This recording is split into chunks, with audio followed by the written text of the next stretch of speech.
Hello guys, मैं हूँ प्रतीक। और भले ही आपका रिलीजन क्रिश्चियन ना हो, लेकिन फिर भी आप इनके एक फेस्टिवल से बहुत अच्छे से वाकिफ होगे, और वो है क्रिसमस। अब याद करो अपने स्कूल डेज, जब हमें क्रिसमस में 8 से 10 दिन की छुट्टी मिलती थी। और बचपन से ही हमें ये पता है कि क्रिसमस जीसस के बर्थ एनिवर्सरी पे सेलिब्रेट किया जाता है। इसमें क्रिसमस ट्री को लाइटिंग से सजाते हैं और क्रिश्चियन पीपल अपने फ्रेंड्स, रिलेटिव्स और फैमिली को गिफ्ट देते हैं। और आपको इसके पीछे की फेमस स्टोरी तो पता होगी कि जीसस सन ऑफ गॉड थे, और वो हम सबके सिंस कम करने के लिए, यानी बुरे कर्मों की सजा कम करने के लिए क्रूसीफिक्स पे अपनी लाइफ सैक्रिफाइस करते हैं ह्यूमैनिटी के लिए। ऐसा क्रिश्चियन थियोलॉजी में माना जाता है। अब क्रूसीफिक्स मतलब ये क्रॉस साइन, और क्रूसीफिक्सियन यानी इस सजा का नाम है, जहाँ पर्सन को लोहे के नेल्स से हाथों और पैरों में बांधकर लटकाया जाता है। और क्रूसीफिक्सियन 2017 की हॉलीवुड मूवी भी रही है, जिसके पोस्टर में आप ये क्रॉस साइन देख सकते हो। तो इस वीडियो में हम ये जानने वाले हैं कि कौन था वो जिसने जीसस को सजा दी, और ये फेस्टिवल के पीछे की स्टोरी क्या है, और ये 25 दिसंबर को क्यों सेलिब्रेट किया जाता है, क्योंकि बाइबल में तो जीसस की बर्थ डेट मेंशन ही नहीं है। और इस क्रिसमस ट्री का और ये सेंटा क्लॉज का क्या कनेक्शन है इस कहानी में, और क्रिश्चियन रिलीजन में ये वाइन क्यों इतनी पवित्र मानी जाती है कि लोग चर्च में वाइन लेके जाते हैं। और आखिरी सवाल कि ये फेस्टिवल कैसे इतना पॉपुलर हुआ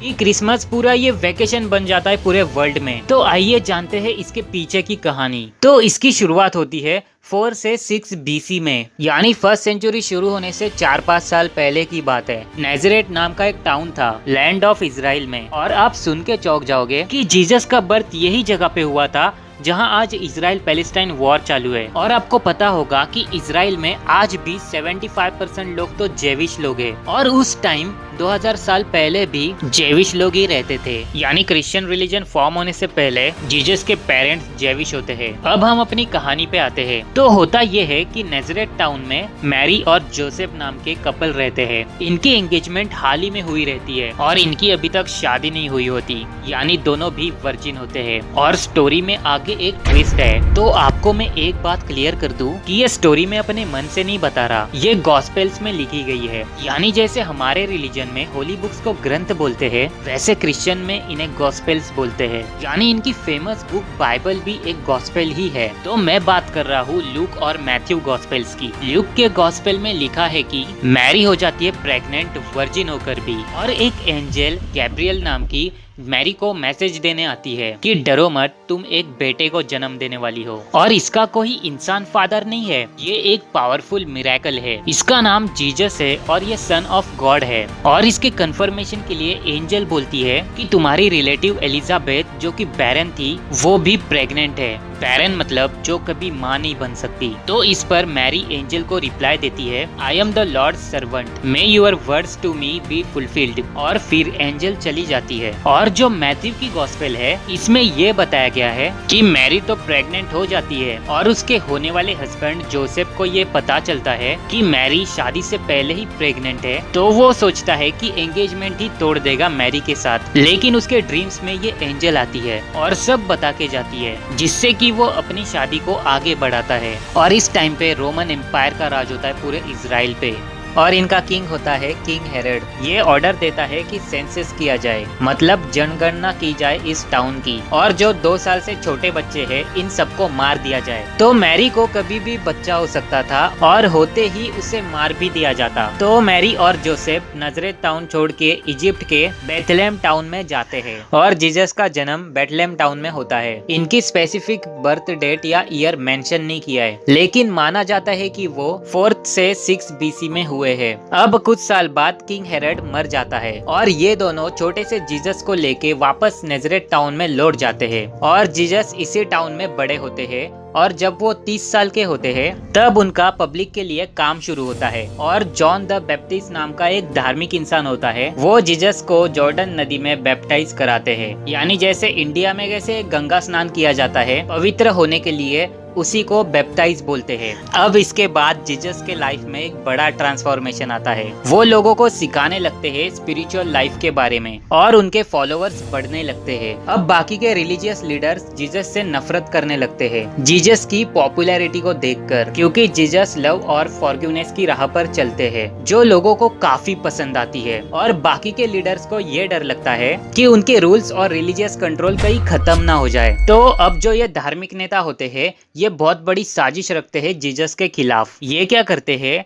कि जीसस के कई हजारों फॉलोअर्स होते हैं जिन्हें डिसाइपल्स कहा जाता है, और इनमें से 12 अपोस्टल्स होते हैं, यानी ये 12 लोग काफी क्लोज फॉलोअर्स होते हैं जीसस के। इनमें से एक फॉलोअर होता है जूडस इस्कैरियोट। तो ये धार्मिक नेता जूडस को 30 पीस ऑफ सिल्वर देने की बात रखते हैं। ये बहुत बड़ी अमाउंट होती है, तो एक हिसाब से जूडस को इन लोग लालच देते हैं और मोटिवेट करते हैं कि हम जैसे कहेंगे वैसे ही करो। और अब होती है लास्ट सुपर मोमेंट। ये बहुत ही इंपॉर्टेंट मोमेंट है क्रिश्चियन रिलीजन में। इसमें होता ये है कि जीसस अपने डिसाइपल के साथ यानी अपने फॉलोअर्स के साथ भोजन करते हैं। अब जूडस इस्कैरियोट जीसस को धोखा देने वाला होता है और जीसस को पता होता है कि ये उनके लाइफ का आखिरी मील है। तो वो एक ब्रेड लेते हैं और उसे ब्लेस करते हैं और बोलते हैं कि खाओ इसे, ये मेरी बॉडी को रिप्रेजेंट करता है। फिर वो वाइन लेते हैं और अपने डिसाइपल्स को देते हैं और बोलते हैं कि ये मेरे ब्लड को रिप्रेजेंट करता है। और कुछ देर बाद जीसस के प्रेयर का टाइम होता है, तो वो सब डिसाइपल्स के साथ गार्डन ऑफ गेथसेमनी निकलते हैं। इस समय जूडस भी उनके साथ होता है। तो जैसे ही ये सब गार्डन ऑफ गेथसेमनी में पहुंचते हैं, बाकी के डिसाइपल्स पीछे ही रुक जाते हैं और 3 डिसाइपल्स पीटर, जेम्स और जॉन ये जीसस के साथ आगे बढ़ते हैं। अब जीसस बहुत ही परेशान और दुखी होते हैं, क्योंकि उन्हें पता होता है कि आने वाले वक्त में उन्हें अरेस्ट और क्रूसीफिक्सियन जैसी घटनाएं फेस करनी पड़ेंगी। गार्डन में वो प्रार्थना करते हैं कि उन्हें शक्ति मिले और वो भगवान की मर्जी में समर्पण कर सके। इस दौरान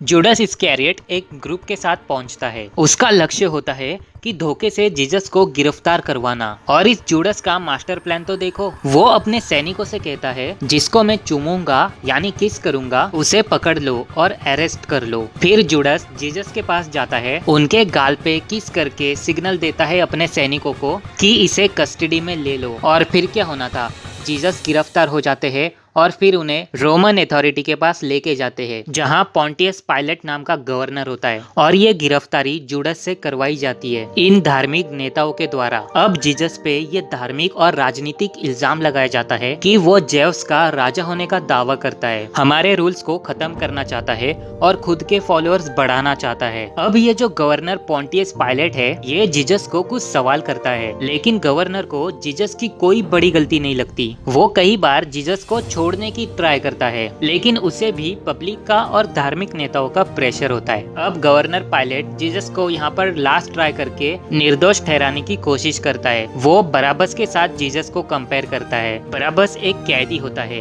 तो अब गवर्नर पब्लिक से पूछता है कि यहाँ पर किसे निर्दोष ठहराया जाए और किसे क्रूसीफिक्सियन की सजा दी जाए। अब गवर्नर सोचता है कि लोग तो जीसस के छुट्टी की मांग करेंगे और बराबस को क्रूसीफिक्स पे चढ़ाने को बोलेंगे, लेकिन होता उल्टा है। अनफॉर्चुनेटली लोग यहाँ बराबस की छुट्टी चाहते हैं और जीसस को क्रूसीफिक्सियन की सजा देने बोलते हैं। ये काफी सरप्राइजिंग होता है गवर्नर के लिए। अब गवर्नर की तो यहाँ पे जीसस के साथ कोई भी व्यक्तिगत दुश्मनी नहीं होती, लेकिन पॉलिटिकल और पब्लिक के दबाव में आकर पायलट जीसस को क्रूसीफिक्सियन की सजा सुनाता है। और आखिर में क्या होता है ये आपको सबको पता है। और इस क्रूसीफिक्सियन वाले दिन को ही क्रिश्चियन रिलीजन आज गुड फ्राइडे के नाम से सेलिब्रेट करते हैं। लेकिन आपके मन में अभी भी एक सवाल होगा, लोगों ने जीसस का साथ क्यों नहीं दिया? तो ये दुनिया का सबसे बुरा जस्टिस था, जहां एक मासूम जीसस का कोई साथ नहीं देता, क्योंकि लोगों पर धार्मिक नेताओं की धमकी का डर होता है कि वो कहीं उनके साथ भी गलत ना कर दे, और न चाहते हुए भी जीसस को क्रूसीफिक्स पे चढ़ा दिया जाता है। अब आपको शायद लगेगा कि जीसस के चले जाने के बाद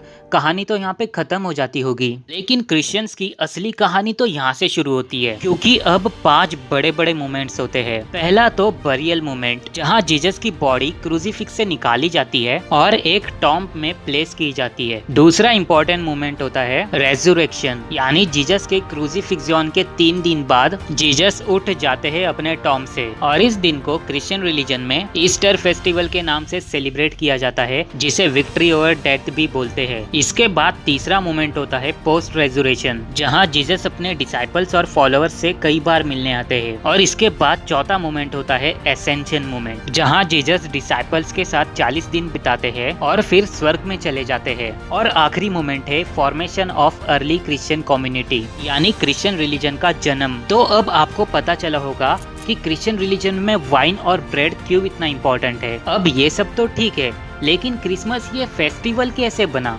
इसके पीछे एक लॉजिकल स्टोरी है कि जब क्रिश्चियन रिलीजन बनता है तब जीसस को चाहने वाले उनके डिसाइपल्स और फॉलोअर्स उनकी लीला आगे लेके जाते हैं। और रोमन एम्पायर के जो फेस्टिवल्स होते हैं, जैसे कि सतुर्नालिया और पगन फेस्टिवल, ये सब विंटर के दिसंबर में आते हैं। तो तभी जीसस का जन्मदिन भी 25 दिसंबर को सेलिब्रेट करने लगते हैं। और सेंटा क्लॉज के पीछे भी एक कहानी है कि 4th सेंचुरी में सेंट निकोलस नाम का क्रिश्चियन बिशप रहता है टर्की में। वो वेकेशन पे बच्चों और गरीबों को गिफ्ट देता है। तो यही से शुरुआत होती है सेंटा के कंसेप्ट की। लेकिन सेंटा क्लॉज को जो रेड सूट और व्हाइट बियर्ड है, ये कंसेप्ट 1930s में कोका कोला के एडवर्टाइजिंग से शुरू होता है। और ये जो क्रिसमस ट्री का कंसेप्ट है, ये भी मिडाइवल यूरोप में 16th सेंचुरी में जर्मनी के कुछ इलाकों में शुरू होता है, जहाँ लोग एवरग्रीन ट्रीज और फील्ड ट्रीज को घर पे लेके आते हैं, जिसे सिंबल माना जाता है लाइफ के एवरग्रीन रहने का। और 19th सेंचुरी में क्वीन विक्टोरिया और प्रिंस एल्बर्ट का भी इम्पोर्टेंट रोल है क्रिसमस ट्री के पीछे, जहाँ इलस्ट्रेटेड लंदन न्यूज़पेपर में इन्होंने दिखाया था। और ऐसे करके ये वर्ल्ड वाइड फेमस फेस्टिवल बन जाता है। और इवन इंडियन स्कूल्स में ये क्रिसमस वेकेशन के हॉलीडेज मिलना स्टार्ट हो जाते हैं। तो आई होप आपको इस वीडियो से बहुत कुछ सीखने मिला होगा क्रिश्चियन रिलीजन के बारे में। तो आज के लिए इतना ही रखते हैं। मेरी Christmas and happy new year in advance. मैं मिलता हूँ डायरेक्ट आपसे अगले साल एक नई वीडियो में। जब तक के लिए बाय बाय।